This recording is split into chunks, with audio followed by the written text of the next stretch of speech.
Oh, hello friends. Have you missed me? I missed you. It's been a second since I posted on YouTube because I had an abundance of technical difficulties with my computer and I had multiple videos that I literally edited and they were ready to go and they did not export, they would not save to my computer. I literally just ended up getting a new laptop. So here's hoping this video will see the light of day. Yeah, so I wanted to sit down and film a fun, chill video today where we're gonna go through, I have a very large stack here of all of the books on my fall TBR. Now, fall obviously means like October, November, maybe into December. These are just the books that I have on my higher priority TBR. Also, in this video, I am just including all books that I own physically.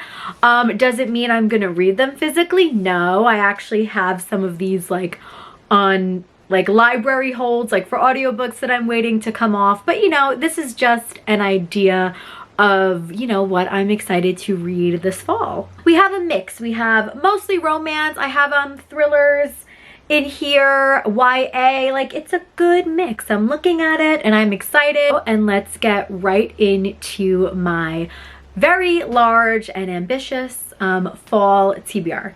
Okay, let's start with this first little chunk of books here. So for a thriller, we have The Turn of the Key by Ruth Ware. I've heard this book is great. I actually will probably end up listening to this on audio because Scribd has it on audio, and I actually really like listening to thrillers on audio, especially if they're done well. I think it just really adds to, like, you know, the creepy vibes. This book I think has to do with like technology. One thing about me, I feel like I know actually a good amount about most of these books, but some of them, you know, I just buy books because I was like, I heard that was popular. This is one of them. I am slowly entering back into my thriller phase. I just read a Riley Sager one. I actually have another Riley Sager one that I got off the library, and you know, I'm just working my way through my thrillers on my TBR. The next book is actually the first book in a series, which I'm really excited about. This is a YA series, so this is called The Beautiful. All I know about this is that I believe it actually follows like a coven of witches in New Orleans, which I think is really cool. I love witchy books. Like witchy books, they don't let me down. It is a thick boy, so the chances of me listening to this on audio as well are high. I do own the other two books in the series because I'm crazy and they have really pretty covers, and I got them in like Barnes & Noble sales. So I do have all of the books that are out in this series so far. I think there may also be like vampires in here. I don't know. But hopefully it's a witchy good time. A book that I actually got last year, and oh my god, forgive me, it's not a book, it's a graphic novel, and we have Fangs. So this, I mean, it's so freaking cute. This is actually a love story, like a little graphic novel, I believe between it's a vampire and a werewolf. I did recently, you know, read the volumes that are out of Lore Olympus, which are graphic novels, and I mean, I love a graphic novel if it's done well, and I hear this is just like really cute and sweet. So definitely a perfect like Halloween read, like even like on Halloween night. Like it's a graphic novel. It's a graphic novel. You'll finish it in like an hour. Also, I'll never be over the cover. Like, look how cute. Look how cute.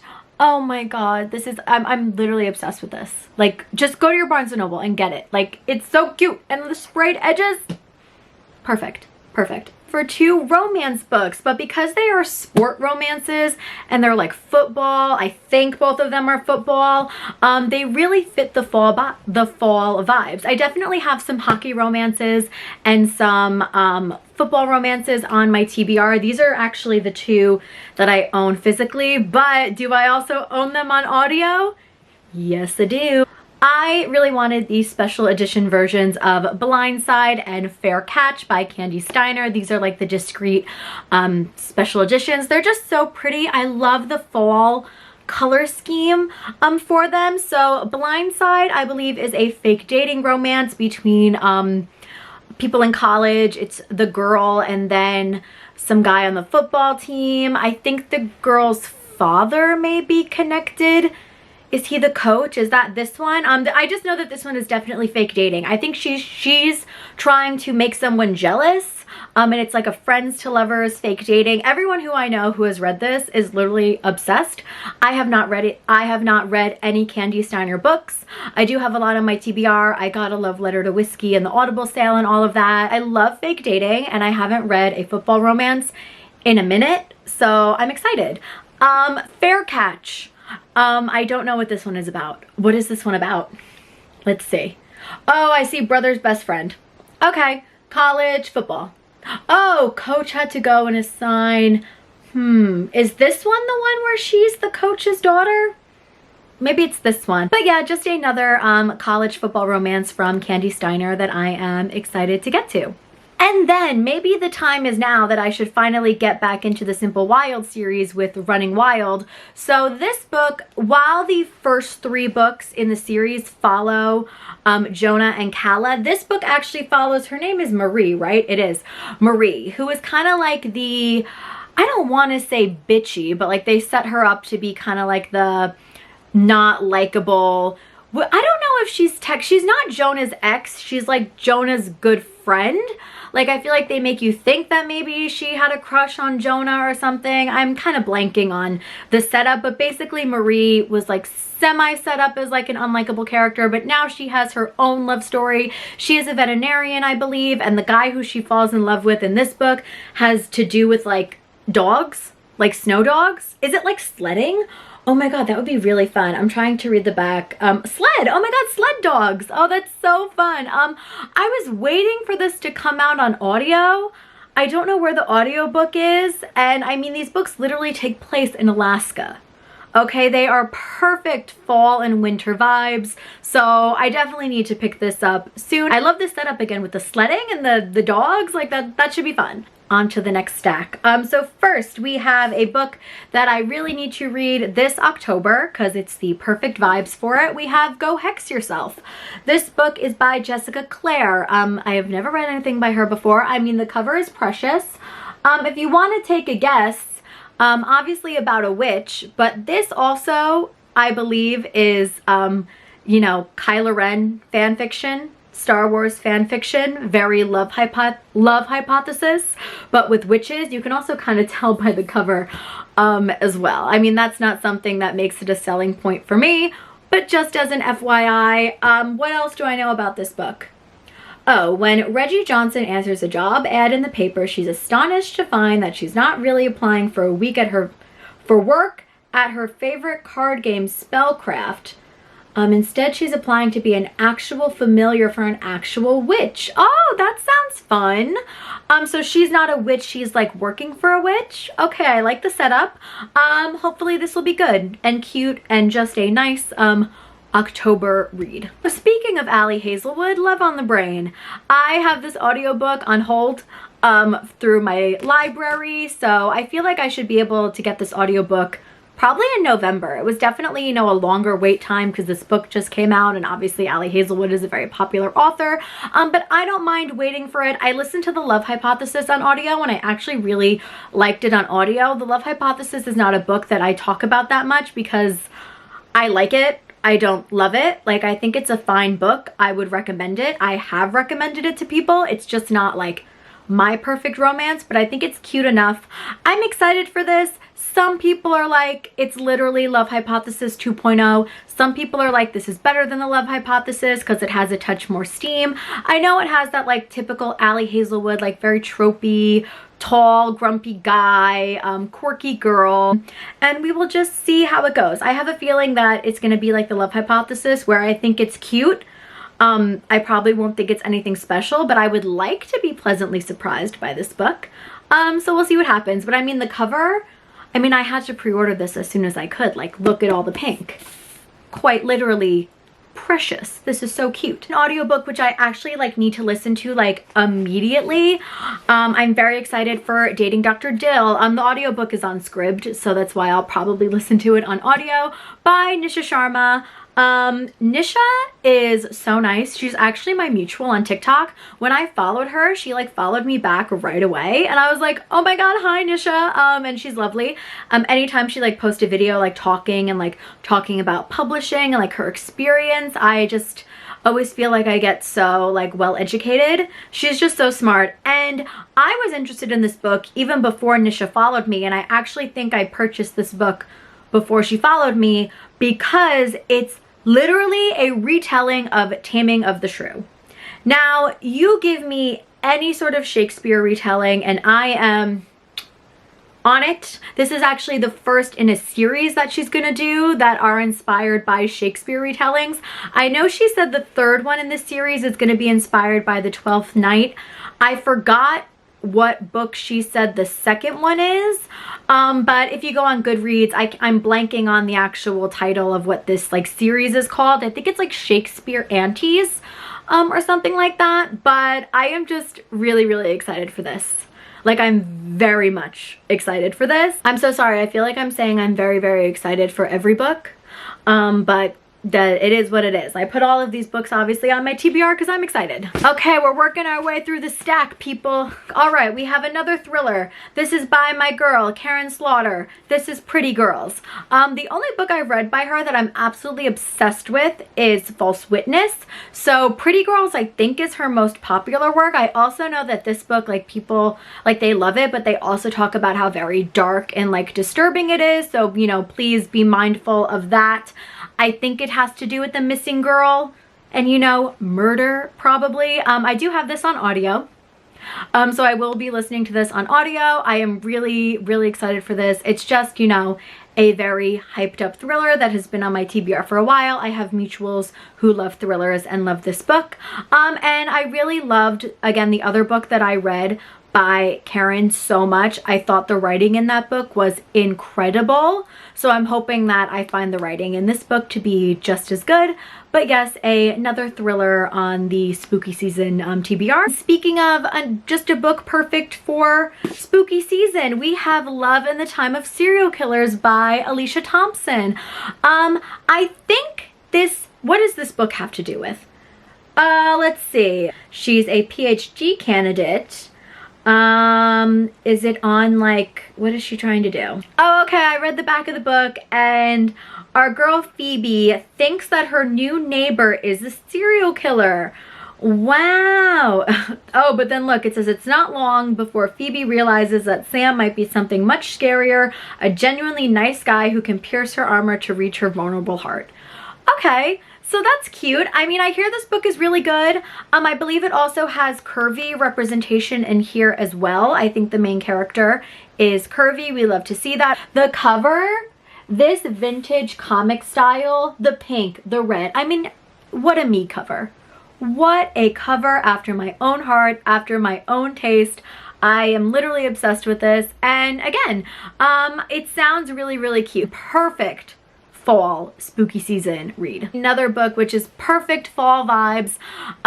We have The Inheritance Games. What is the author of this book? Jennifer Lynn Barnes. So obviously this is the first book in a very popular YA series. I actually do not own the other books in the series. I was good. I wanted to try the first book out first, and then we'll see how I like the rest. The reason I purchased this book was someone said it was like YA Knives Out. And as someone who literally loves the movie Knives Out and loves a whodunit, you know, mystery, I'm really excited for this. I know this is about a girl who randomly finds out that some rich man left her a lot of money.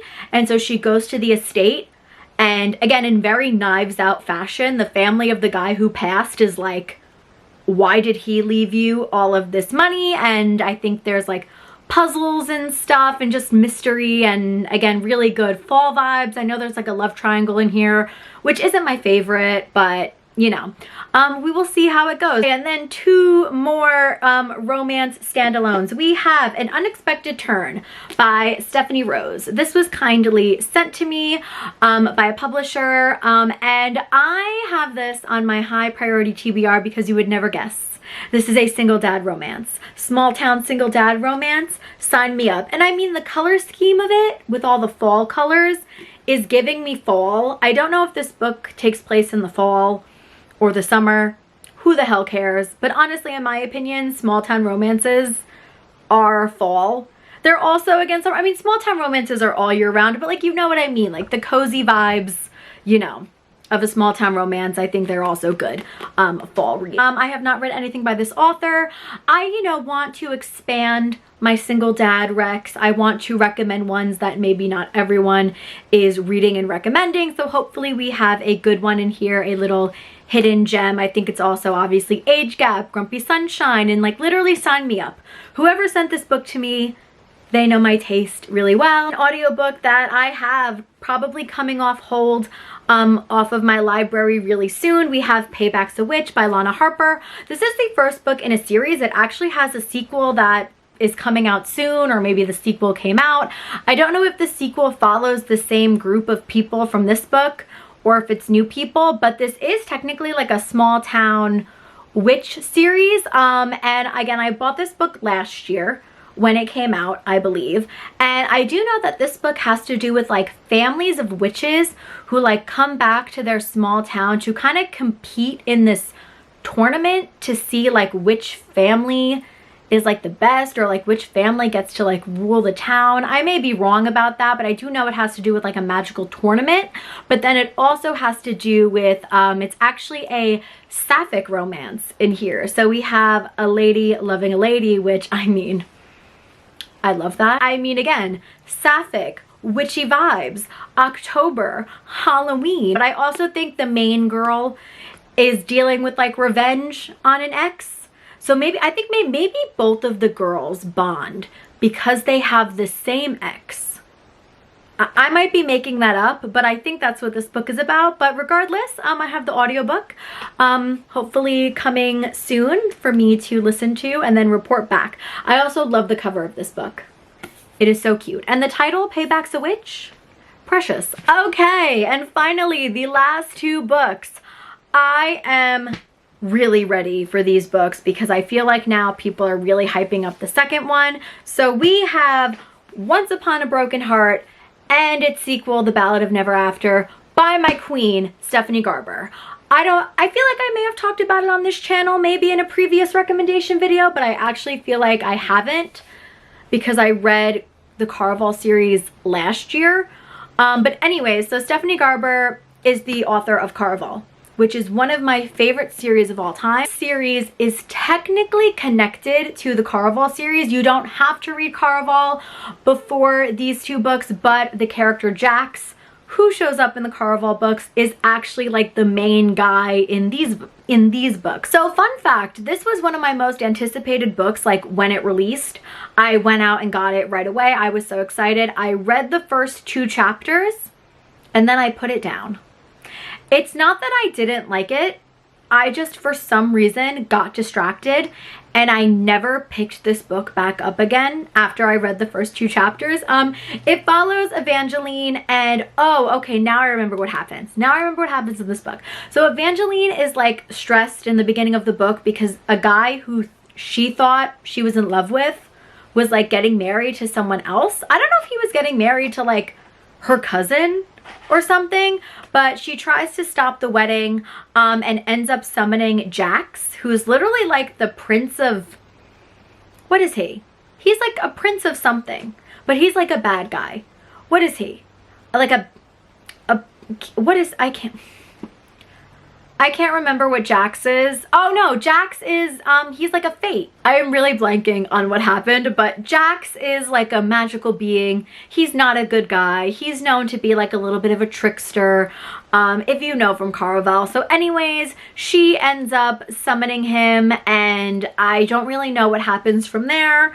I don't know where the plot develops, but she just gets entangled in with Jax and all of his shenanigans. And knowing Stephanie Garber, this is probably full of magic and fun, and I'm just really excited. But everyone talks about The Ballad of Never After, the sequel, because I think this book also ends on a pretty dramatic cliffhanger. Like, people were like freaking out after this book came out. They were like, oh, I need the third one. And like, she announced that she is writing a third one, and like people were like, oh my god, Jax is the best. And like, I saw so many people being like, I didn't even read Caraval, but I love this book, and like they love the couple and, you know, all of that. Anyways, I just feel like seeing all the hype for this book has really gotten me very excited to get back into it and give this book, you know, another try. I actually may end up listening to these books on audio. We'll see, but I just miss Stephanie Garber and her writing, and truly all of the hype for these like has me ready. I mean, the covers are stunning, literally beautiful. All right, people, we did it.